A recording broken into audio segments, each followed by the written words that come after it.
as you've heard, I kind of straddle different worlds in dementia. I am a neurologist. I work in a kind of cognitive disorders clinic in a slightly ivory tower setting. I also work as a dementia researcher, but I work in a memory clinic in a very deprived part of London as well. And I'm going to talk about social determinants of dementia risk, such as ethnicity and deprivation, and how these things are important in diverse populations. And I'm going to start by talking about looking nationwide at England and Wales, how important socioeconomic deprivation is in terms of determining the likelihood that someone is going to die from dementia. I'm then going to look in a very diverse population in East London at how ethnicity and deprivation influence the risk of people developing dementia. I'm going to talk a little bit about why these relationships might exist and how much we still don't know, and then just finish by thinking about what the implications of this are for us. So this is a paper led by Mark Jitlal in our group that came out last year, and we looked at death certificate data from the Office of National Statistics over a 17-year period in England and Wales. So we found every death certificate where somebody had had dementia recorded as the cause of death. And by using national death certificate data, we were able to look at the risk of death after adjusting for surviving population size. So one of the difficulties with studying this is that people who are more deprived die younger of lots of causes. And so unless you know how many people are still alive, it's very hard to work out what somebody's relative risk of dementia is. And so when you adjust for the surviving population size in each age group, this is what you see when you look at the risk of dying of dementia over the years according to how deprived you are. And what you can see in this graph is that we're getting better and better at diagnosing people with dementia. Between 2001 and 2017, there's an enormous increase in people receiving dementia diagnoses.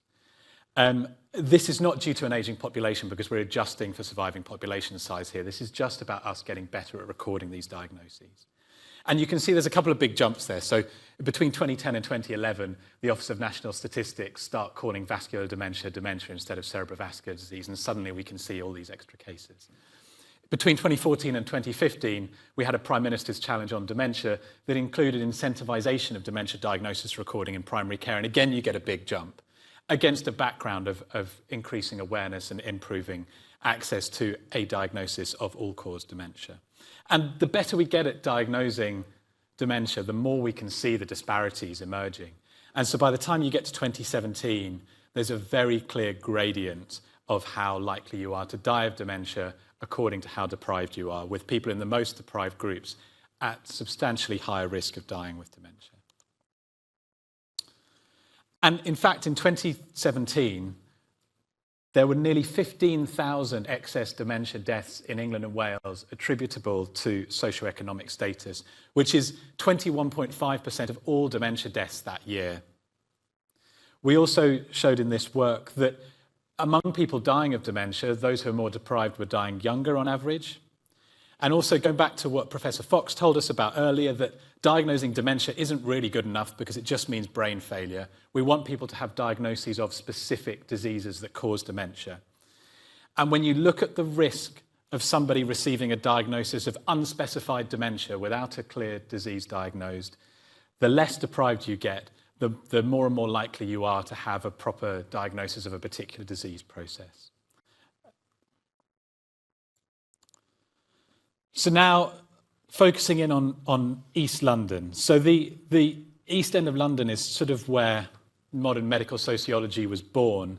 In the late Victorian era, Charles Booth studied the effects of deprivation on health outcomes, focusing in and around the East End. And you can see here his poverty map of Whitechapel from 1889.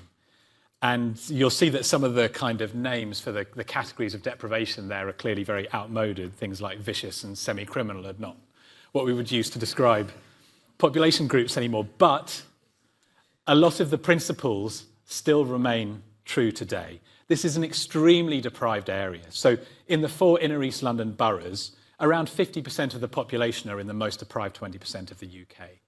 And it's highly ethnically diverse. So less than 50% of the population in these boroughs self-identify as white. And that means it's an ideal setting to explore the influence of social determinants of disease, because you're not plagued by the problems you have with big cohort studies where you tend to overrepresent relatively affluent white people. And actually, these things like ethnicity and deprivation are often overlooked in dementia research, partly because we underrepresent people in studies, but partly because they tend to be written off as proxies for other risk factors. So people kind of include deprivation in their analysis, but they treat it as a covariate of no interest. And so we wanted to do that a bit differently and look properly at what the effect of these things was on dementia risk. So these are the 4 inner East London boroughs we were focusing on: Hackney, Waltham Forest, Tower Hamlets and Newham. And there are over 1 million adults there, and we had all of their GP records. And of those over 1 million adults, over 4,000 had a diagnosis of dementia, and we set up a nested case control study matching on age and gender. And we created 2 models. One was just adjusting for age and gender. How much do ethnicity and deprivation influence your risk of developing dementia? And then a second model where we added information about the major modifiable risk factors for dementia, like hearing loss, depression, vascular risk factors. And that second model is asking the question, if we find an increased risk of dementia by ethnicity or by deprivation, how much of it can be explained away by the risk factors that we already know about? Is it just because if you're more deprived, you're more likely to smoke or be depressed, for example? And then we looked at the population attributable fraction. So what proportion of dementia cases in this region are attributable to ethnicity, to deprivation, and to the modifiable risk factors, in order to express what the relative importance of them is at population level in this sort of setting. So what you can see here is that if you are black in East London, you are 43% more likely to develop dementia than a white person. And if you're South Asian, you are 17% more likely to develop dementia. And this is independent of the effect of deprivation. So it's not just that there's a relationship between ethnicity and deprivation. They are separate, independent effects. And deprivation is also associated with your risk of developing dementia in a kind of dose-response way. So the more deprived you are, the higher your risk. And when we adjust for the major modifiable risk factors, it doesn't really change the effect. So it doesn't look like these are due to things like blood pressure, cholesterol, smoking, depression, hearing loss, and so forth. Although I should say that we didn't have data on education because these were from health records that don't contain those data. And of course, that's an important risk factor. And I'll mention some more about that in a moment. And when we look at the proportion of dementia cases that might be attributable to each of these factors, we can see that around 12% of dementia cases in East London are due to people being from minoritized ethnic groups, and 15.6% are due to people being in the bottom 20% of deprivation. So that's suggesting that potentially we could prevent nearly 1 in 6 dementia cases in East London if we could just lift the poorest 20% out of poverty. So why are ethnicity and deprivation associated with increased dementia risk? In the past, people have tended to say, oh, well, it's because of those modifiable risk factors. But the work I've just shown you and the work of others is increasingly suggesting that it's not enough to explain the disparities. How important is education? Of course, there are clear links between education and deprivation. But actually, in a lot of the work on education, socioeconomic status has kind of been treated as a control variable and not as something of interest in itself. And there's this amazing study from Sweden. There was a natural experiment there where they changed the age of school leaving. So people were suddenly having more education, but their socioeconomic status in society wasn't being altered because everyone was having an extra year of education. And what it showed is that actually education largely influences dementia risk via its effect on socioeconomic status. And also the size of the effect of education we think about from the Lancet Commission report is based on having no secondary education at all, which has been illegal in the UK since 1918. So I don't think education is enough to account for all of this. Could it be genetics? Well, we just don't know. Not enough work has been done on populations of non-European ancestry to understand about the genetics. There is some emerging evidence that ApoE4 may have a different degree of risk in different populations, but we just don't know. And this is some work we've done looking at polygenic risk scores for Alzheimer's disease. And you can see at the top here, this is people of European ancestry in the UK Biobank, and it's a fairly small effect. Polygenic risk isn't a great instrument, but you can see that people who've developed dementia on average, clearly have a higher polygenic risk score for Alzheimer's disease. And then when we look in the Genes and Health study, which is people of South Asian ancestry in the UK, it's much harder to see that effect because this polygenic risk score was developed from European ancestry populations and it doesn't apply, and we need more work in this area. There's lots of emerging evidence now that stressful life events, including racism, are bad for your brain and may be directly influencing dementia risk. And lots of other sociocultural factors. There's this amazing paper from Science from a few years ago showing that poverty has a direct effect on cognitive function. In the same people, after controlling for other variables, when their financial situation changes, their cognitive function changes. And lots of other things that we don't consider to be among those major Lancet Commission risk factors that might vary by demographic factors such as occupation, diet, access to healthcare. We don't know. There's also some emerging evidence for direct effects on Alzheimer's disease biology. So, for example, in ADNI, there's been some work showing that if you're less educated, you have faster spread of tau. There's a direct relationship between income and amyloid burden in the ARUK cohort, but also some interesting emerging evidence about Alzheimer's disease biomarker levels perhaps being systematically different in different ethnic groups. And there's a real risk there that if we don't study this well enough, we are missing out on understanding fundamental things about the disease, but also that we might be systematically excluding people of certain ethnicities from research studies that, for example, have a particular tau cutoff for inclusion in a trial. So what does this mean for us? Well, I think we all have a role to advocate for brain health. And I think we're used to thinking about our job being to tell people that if you look after your blood pressure, if you look after your diabetes, it's good for your brain. I think what this tells us is that inequalities in society are more than just a political problem. They're a public health problem and they're a brain health problem. And I think we have a duty to advocate that a more equal society is potentially good for people's brains. As dementia clinicians, it's important that we recognise that access to a dementia diagnosis is inequitable. And I don't mean an all-cause dementia diagnosis, although there is some inequity there, but especially in that access to a specific disease diagnosis of what is causing your brain failure. And we need to demand more equitable commissioning of services and access to novel diagnostic tools that can meet this challenge. We need things that can be delivered in all NHS settings. We've heard about difficulties with amyloid PET scans and lumbar punctures. We need to think about things like blood tests, like AI, that could replace those, that could be used throughout the NHS and reduce some of the geographic variation.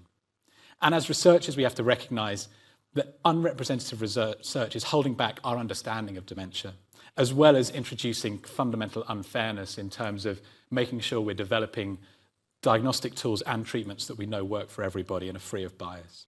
And we have to facilitate participation of underrepresented groups in research to address some of these inequalities. Thank you.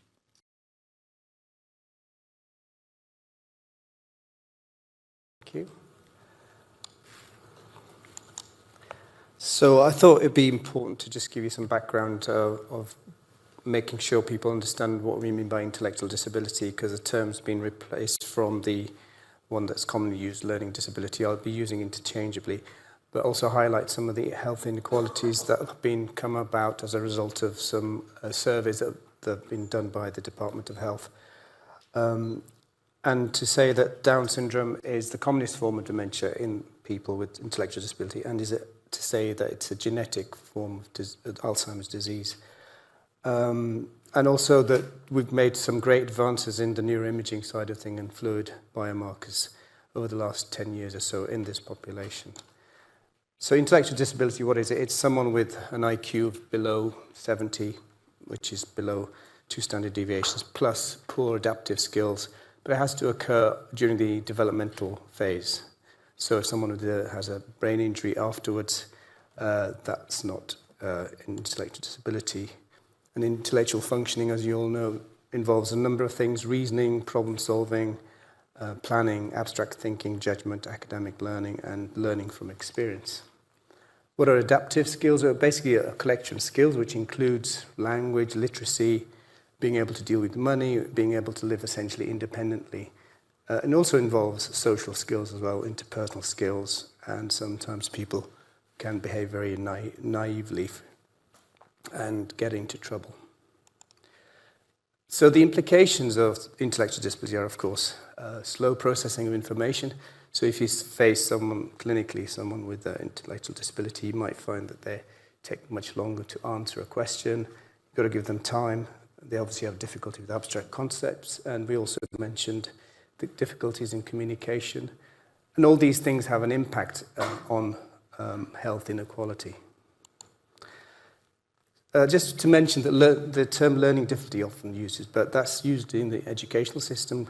Essentially, it's about more specific cognitive impairments relating to, say, speech and language, such as, and also things like dyslexia, and also if there's a sensory impairment that might cause problems with learning as well. So how many people are there in terms of percentages? Now, the majority are in the mild range, which is considered to be an IQ 50 to 70. That's about 75%. The ones who have a more severe and profound degree of intellectual disability, it's a minority group, but they tend to have more neurological problems, comorbidities such as epilepsy and other sort of movement problems. So just to give you some background of basic figures, 1.5 million people in the UK considered to have an intellectual disability, 3% being children, 2% being adults, and 1.2 million have a mild, moderate degree of that.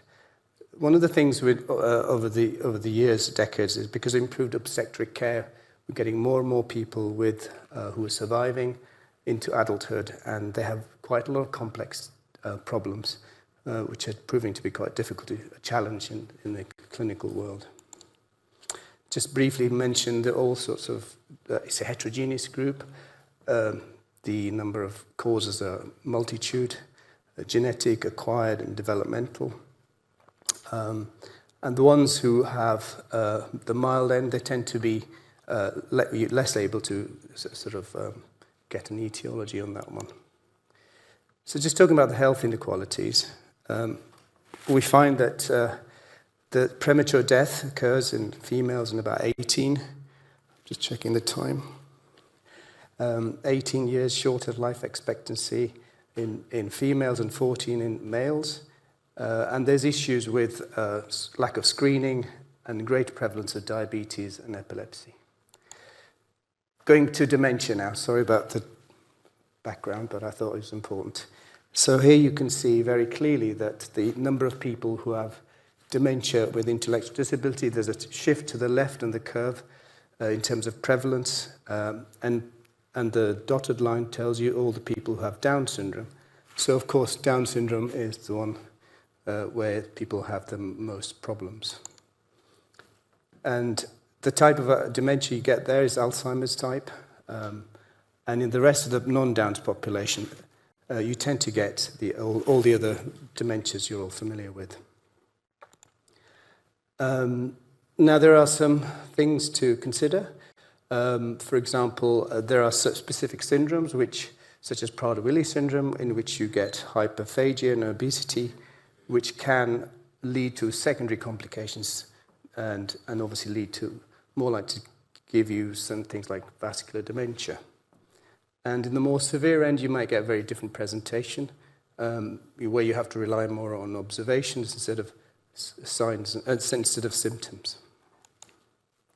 Now, recently, I don't know if you're aware, the Down Syndrome Act was enacted, and this is great, I think, although it should have been, I think, more for the whole of the population of intellectually disabled people, which is helping to basically highlight the issues of the health inequalities and put an onus on public bodies to improve healthcare and support in general. So what are the services that are available if someone is suspected of having dementia? It can be sort of social services led, where there's people who work for the health side who are involved with the social services that can be, they can see people with dementia, or it could be an NHS-led service, or it could be a partnership. Sometimes it's a referral to neurology from primary care. Now, the mortality has improved considerably over the years. As you can see in Down syndrome, people used to survive in the early 70s up to 10 and pre-teens, and now people are surviving up to 60, which is obviously great, but it's the biggest risk factor for dementia, at least for Alzheimer's. And what are the problems that you get with any assessments with someone who had intellectual disability. One of the main issues is there's taking into consideration the underlying pathology, developmental pathology. So there would be cognitive impairment, and the range of premorbid abilities can be quite wide. So there's no such thing as a mini mental test for this population. So you have to rely on looking for a change or a deterioration. But the problem is the retrospective assessments are not always readily available. So it can be a problem. And there's also, when you're doing neuropsychological tests, there may be floor effects, which is also worth taking into account. So briefly going through there are some things to remember when you're diagnosing someone with Down syndrome who may have dementia. They may present slightly differently with the behavioral problems which can occur in the general population too. There may be later on in the disease a lack of drive, apathy, and motivation.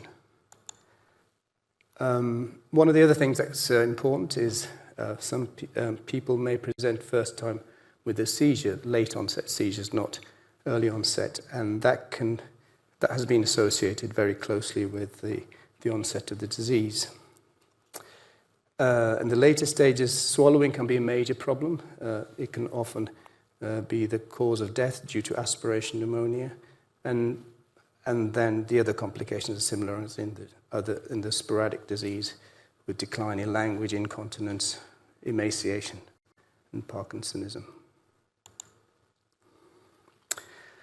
Now, the key issues in dementia and Down syndrome is that from neuropathological studies, we know that about 40% of, almost all people who've had pathological assessments and death due to other causes, almost all of them will have neuropathological changes of Alzheimer's, that is plaques and tangles.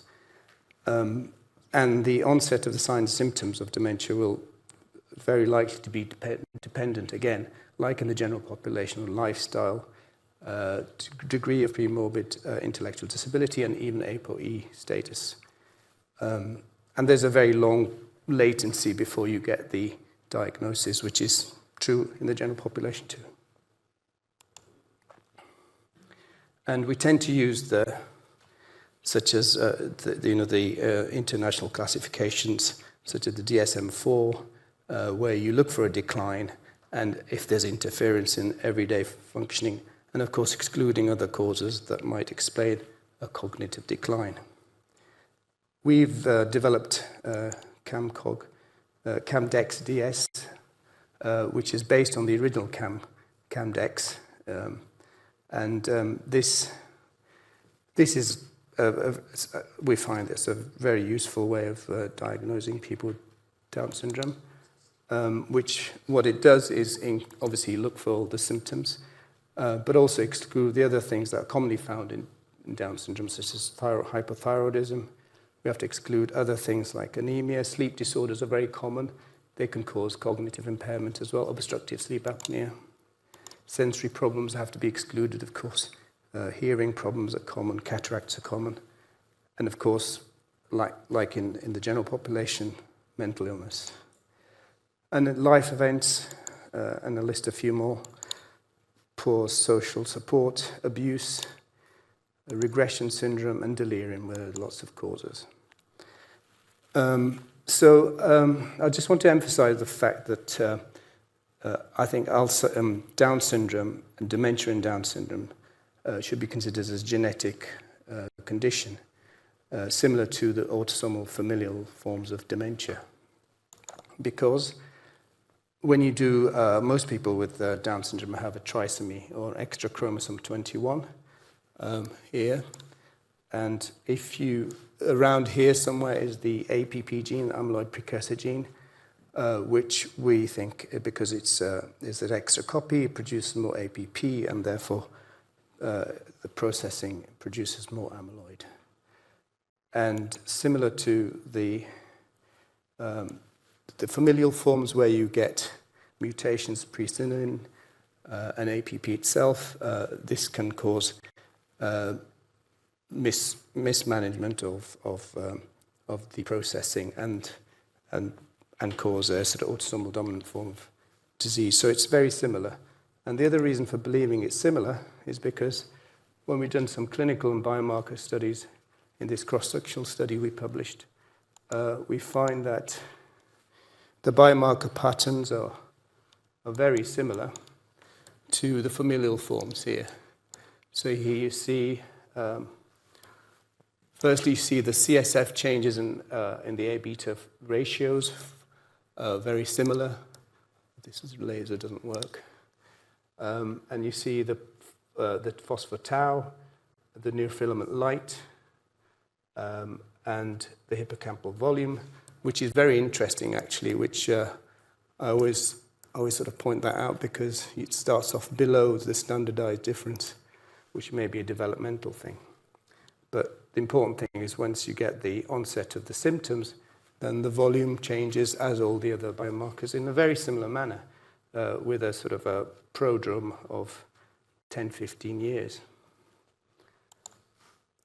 So in conclusion, I'd say that AD neuropathology occurs almost universally in adults with Down syndrome in their 40s. And the clinical symptoms manifest many years after the tissue pathology is established, which is the same as in the sporadic forms, except for here we know there's a genetic reason for it. So the triplication overproduces A-beta, amyloid beta, and that probably initiates the sort of subsequent problems such as tau, etc.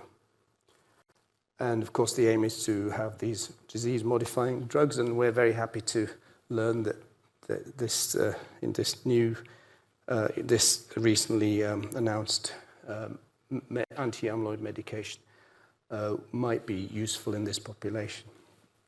And in the non-Down's dementia, of course, there's multiple reasons why it presents earlier than in the general population, such as health inequalities and the more likelihood of diabetes and obesity, etc. But there's more research that needs to be done.